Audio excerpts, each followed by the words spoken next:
Profitant du soutien total de Faure Gnassingbé, Roch Nyeri menace un député béninois de représailles.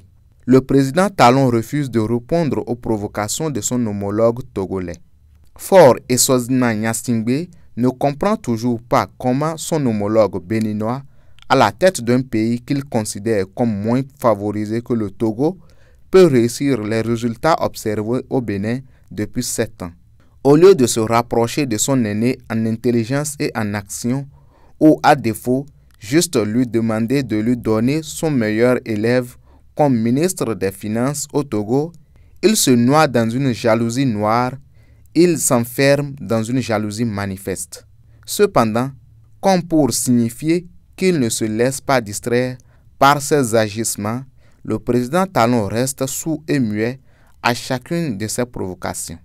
Après l'incarcération d'Olivier Bokor, qu'il tient pour responsable de ses malheurs au Bénin, l'homme d'affaires Mahamadou Bonkungu avait juré de tout faire pour réconcilier les deux présidents. Bien évidemment, personne ne peut deviner ce que cache le silence et le refus de réplique du président Talon face aux provocations de son jeune frère togolais. Pendant que le milliardaire burkinabé multiplie les prières dans ses mosquées du monde entier pour parvenir à cette fin, voilà Faure Eswazina Gnassingbé dans une provocation pro-masse. Il accueille l'un des cerveaux, le bras armé de la tentative de coup d'État contre le président Talon.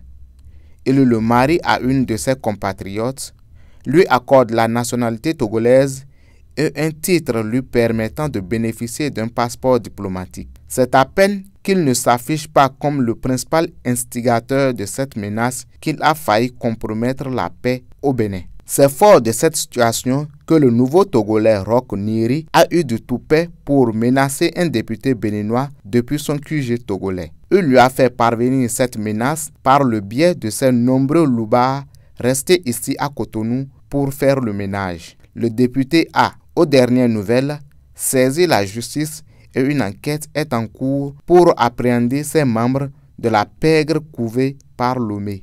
À suivre, Aboubakar Takou.